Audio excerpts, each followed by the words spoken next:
Olá, saudações, salute a tutti. Sejam bem-vindas, sejam bem-vindos. Sou Leonardo Magalhães e você está no canal Literatura Agora. Hoje, dicas de leitura.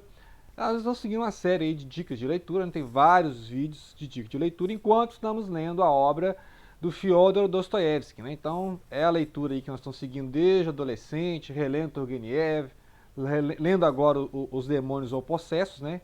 Que é o romance que fala dos nihilistas, etc. Então, enquanto eu estou dedicando ali a ler aí o Dostoiévski, já gravei um vídeo falando de guia, né, um guia mínimo para ler Dostoiévski, né, a vida e obra, contexto e texto, texto e contexto.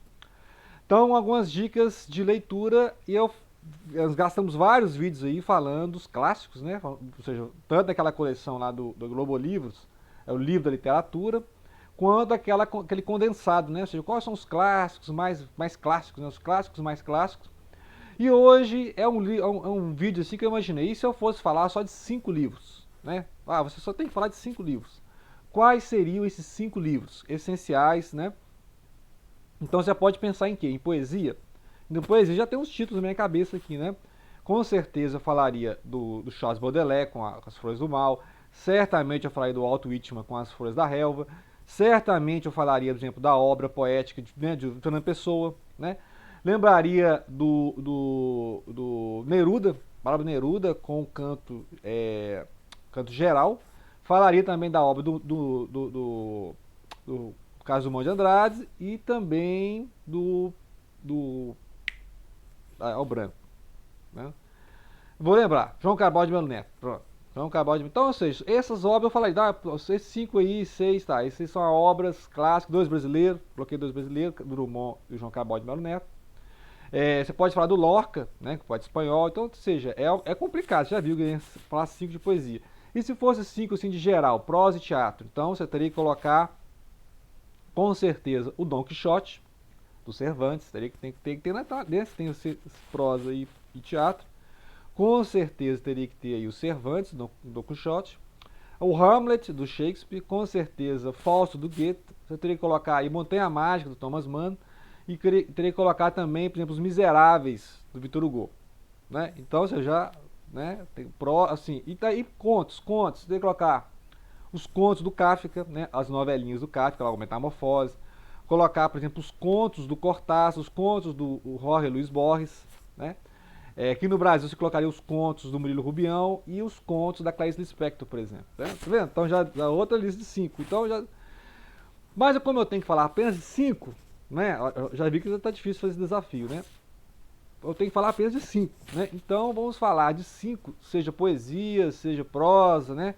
5 livros assim que realmente esses livros você tem que ler, tá? Tem que ler. Então vamos começar com um livro que ele pode ser devocional, pode ser literário, que é os Salmos, né? Então você não vai ler a Bíblia toda, leia pelo menos os Salmos, né? Então é claro que eu recomendo ler a Bíblia, os Salmos, né? O Provérbios também é interessante, né?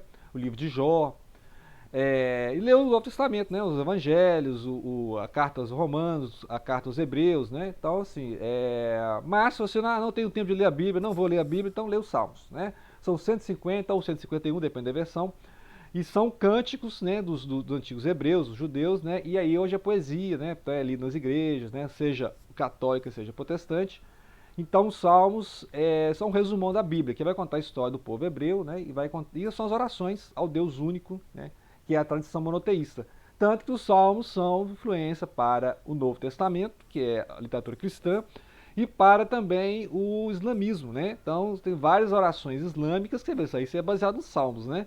E tem a versão dos Salmos em árabe. Então, ou seja, os Salmos é base para 3 religiões, então não é brincadeira, né? Ou seja, se você é judeu, se você é cristão, se você é islâmico, você vai ter a base nos Salmos, né? Que é o culto ao Deus único. Então, é uma literatura? É uma literatura, só que é uma literatura devocional, porque envolve fé, religião, né? Mas fica aí, é imprescindível. Então, se eu tenho que falar só 5 livros, começo com os Salmos. Vou dar um pulo e vou falar de uma poesia, né? Continuar com poesia. Vou falar do Walt Whitman, que é uma poesia sensacional, que é para mim foi uma poesia que dividiu, né? Porque eu estava numa poesia quando eu comecei a ler o Walt Whitman, inclusive nem foi nessa versão que eu li. A primeira tradução que eu li foi de Jair Campos. Então, o Walt Whitman, Flores da Relva, é um livro único que ele foi escrevendo ao longo da vida. Então tem várias edições, né? Tem a primeira edição, tem a última edição. Você vai encontrar no mercado em várias traduções, que é aquela poesia que fala de si mesmo para todos, né? Então é a poesia de mim mesmo que ele fala, poesia de mim mesmo, só que ele não é um individualista, né? Oh, como eu sou maravilhoso. Não, ele fala que todas as pessoas são maravilhosas, né? Então ele começa por aí. É uma poesia assim que ele fala de si mesmo, mas sem ser egocêntrico, né? Então é interessantíssimo esse teor poético, né? E é uma poesia livre, né? Não segue muito métrica e rima, igual ao do Baudelaire, né? Se fosse falar do Flores do Mal, é a poesia clássica, simbolista, né? Aqui o Whitman é uma poesia livre, democrática, né? Então vários poetas têm entrado em diálogo com ele, o Fernando Pessoa, o Lorca, o Pablo Neruda, né? Então tem vários poetas, o Allen Ginsberg, então vários poetas passaram a vida dialogando com o Walt Whitman, né? Uma outra obra que você não pode faltar, você deixar de ler, é Os Misérables, Les Miserables, do Victor Hugo, né? É aqui, isso aqui são as edições que a gente lê aqui no Brasil, que são as do... Essa aqui, Valcir Carrasco, são duas edições, a mesma obra, a mesma tradução. E se você for ler a obra mesmo, é uma bíblia, né? O Miserável, assim, a edição completa mesmo. Eu lembro que eu fiquei uns 3 meses, porque eu fui ler em francês e ler em português, né? Então, para ler Os Miseráveis, então começa a ler aqui, ler, né? Primeiro a super adaptação, né? Essas edições infanto-juvenil, inclusive é infanto-juvenil essa edição aqui. Miserável vai contar a história do John Valjean, que ele é um pobre, ele é um pobre, o cara, né, resumo, é um pobre, e ele virou ladrão, né, ele roubou para comer, e aí ele foi preso, foi para as galés, aí reincidiu lá, brigou, fugiu, aumentou a pena, então assim, é uma história muito triste, e aí ele sai, né, e ele tem a oportunidade de se regenerar por um padre, né, que ajuda ele de alguma forma e tal. Mas só que aí ele fugiu, então ele tem que cumprir o resto de pena e tal, e ele tenta se regenerar, né? Ou seja, a ideia de superação, ele tenta se regenerar, mas tem lá um tal de um policial que fica na cola do cidadão, né? Então ele fica aí tentando. E aí a história, né, conta a história da França, do Napoleão, assim, é uma obra de arte fantástica, Os Miseráveis, tem musical, tem filme, tem... Porque ele vai contar a história da França desde a Revolução Francesa até meados do século 19, atravessando o romantismo, o realismo, o simbolismo, né? Você vê que quando o Baudelaire está publicando, ainda está o Victor Hugo, né? Então, Victor Hugo, toda a geração romântica e aí pré-moderna. E aí o Victor Hugo, ele tem lá desde o Corcunda de Notre Dame até Os Trabalhadores do Mar, Os Miseráveis. Então, toda uma poesia interessantíssima que, por exemplo, inspirou o Castro Alves no Brasil, né? Então, o Victor Hugo, quando morreu, teve assim, né, uma comoção nacional impressionante. E ele, na obra do Victor Hugo, você vai encontrar ali elementos do Stendhal, do Balzac, do Dumas pai, do Dumas filho. Então, assim, do Flaubert, né? Inspiração para o Flaubert, mas aí o Flaubert já é ao realismo, né? O Flaubert já se livrou do romantismo e vai ter o naturalismo com o Émile Zola. Então, ou seja, o Victor Hugo é uma obra de arte, uma história da arte e uma história da literatura francesa do século XIX. Tá? Então, Miseráveis tem que estar na lista, não tem como abrir mão. Outro livro que você não pode abrir mão, literatura russa. Guerra e Paz? Tá, se você quiser, né, ler Guerra e Paz, beleza. Crime e Castigo, beleza. Mas uma obra que você não pode faltar aqui é Os Irmãos Karamazov, do Dostoiévski, né? Tinha que falar do Dostoiévski aqui. Então, os irmãos Karamazov vão abordar todos os temas da obra do Dostoiévski num livro só, que é o niilismo, né? O Deus não existe, tudo é permitido, né? A questão do existencialismo, da psicologia, dos personagens contraditórios, dos dramas humanos, né? A cena de sociedade, a hipocrisia humana, todos esses temas estão lá nos irmãos Karamazov. E são os irmãos que estão discutindo. Aí tem um irmão mais ateu, tem um irmão mais religioso, tem um irmão que é um beberrão, tem um pai que é um cara assim, altamente corrupto e tal. Então tem toda aqueles elencos de personagens do Dostoiévski, você imagina como é que é, né? E aquelas histórias assim que o leitor não consegue ficar indiferente, porque o Dostoiévski não é uma literatura de entretenimento, né? O Dostoiévski não escreve para você passar tempo. O Dostoiévski está jogando a vida dele ali. Tem vários elementos autobiográficos, né? Os livros dele são altamente viscerais, porque é a vida dele, é o que ele viveu. Então no jogador ele fala de quem? Dele mesmo, que ele é um jogador, ele era um jogador, gastava dinheiro com aposta e tal, né? A recordação da Casa dos Mortos, ele realmente foi para a Sibéria. Aquela cena de Sibéria que tem lá no Crime e Castigo, ele foi para a Sibéria. Então, ou seja, o Dostoiévski, quando ele escreve uma coisa, é realmente uma coisa que ele sente, que ele pensa, né? Então os personagens são esses seres humanos, assim, que você imagina que eles existem, né? Então é perigoso, você tem que encontrar o Raskolnikov na rua, porque ele realmente constrói os personagens. Então, é um autor que sabe construir personagens, né? Muito bem, aí no século XX você tem uma obra que também não pode deixar de ler, que é a Montanha Mágica do Thomas Mann, né? Literatura alemã, que também há altos personagens, assim, personagens indescritíveis, né? E aqui a história é o resgate do romance de formação. Romance de formação que vem lá do século XVIII, o pessoal adora romance de formação, que é um livro que você acompanha a vida do personagem desde que ele nasce até que ele, né? Ou seja, a formação educativa do personagem, que aí, aqui é o Hans Castorp, é um jovem normal, comum, cidadão comum, né? Que quer ser engenheiro e tal. Só que ele vai visitar um primo, Joachim, lá no sanatório, lá em Davos-Platz, né? Davos-Platz é na Suíça.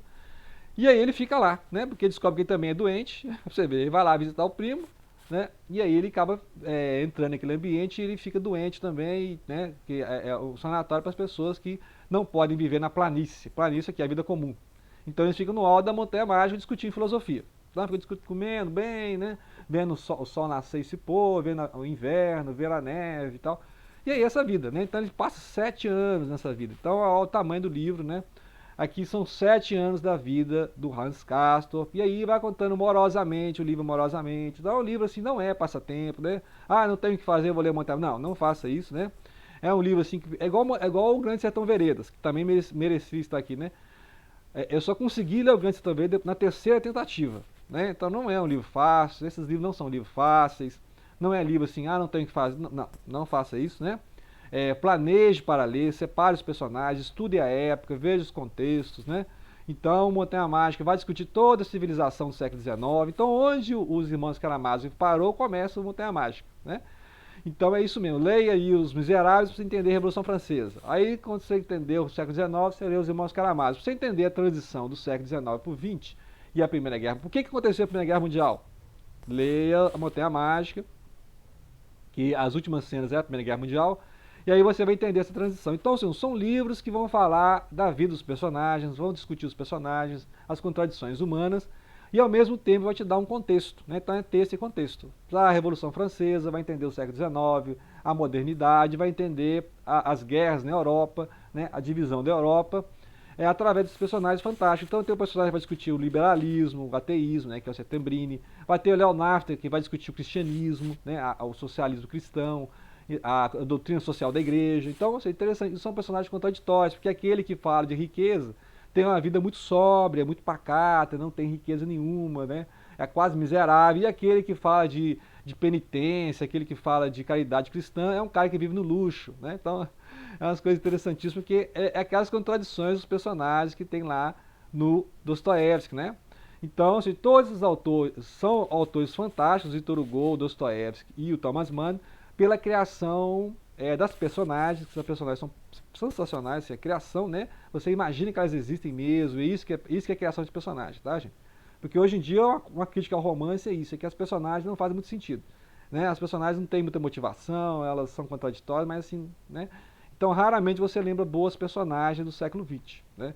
Então os bons autores do século XIX e início do XX, eles trabalhavam as personagens e depois criavam os enredos.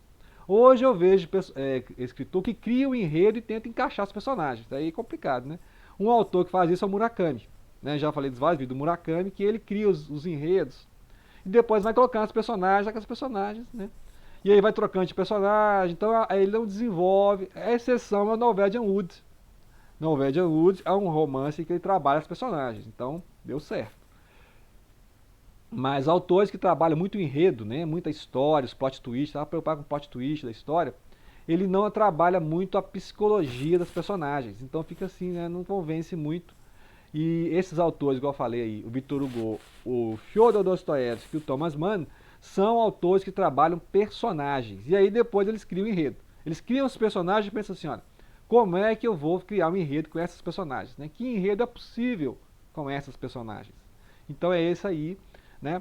Então fica a minha lista, né? Ou seja, as 3 prosas aí, dos Miseráveis, aos Irmãos Karamazov e a Montanha Mágica. E a poesia, né? Obviamente, o Alto Whitman, né? Essas edições aqui, o G.I. Campos, do Brasil aqui. Folhas da Relva e, claro, né? Seja você ou não devocional, seja você ou não crente, recomendo a leitura dos Salmos pela poesia, né? Sensacional, poesia hebraica, e que é uma poesia litúrgica, né? Devocional, que originou e inspirou 3 religiões monoteístas, né? Então, fica a dica, ou seja, não é só uma obra literária, não é só uma obra poética, mas é uma obra de fé, né? Ou seja, né, é isso aí. Nem sei quantos livros eu falei. Era falar só 5, né? Acho que eu falei mais de 10. Mas fica a dica, mande a sua sugestão aí dos seus 5 livros, né? Só, se você pudesse indicar só 5 livros, quais seriam, ok? Então, grato pela atenção e não deixe de compartilhar.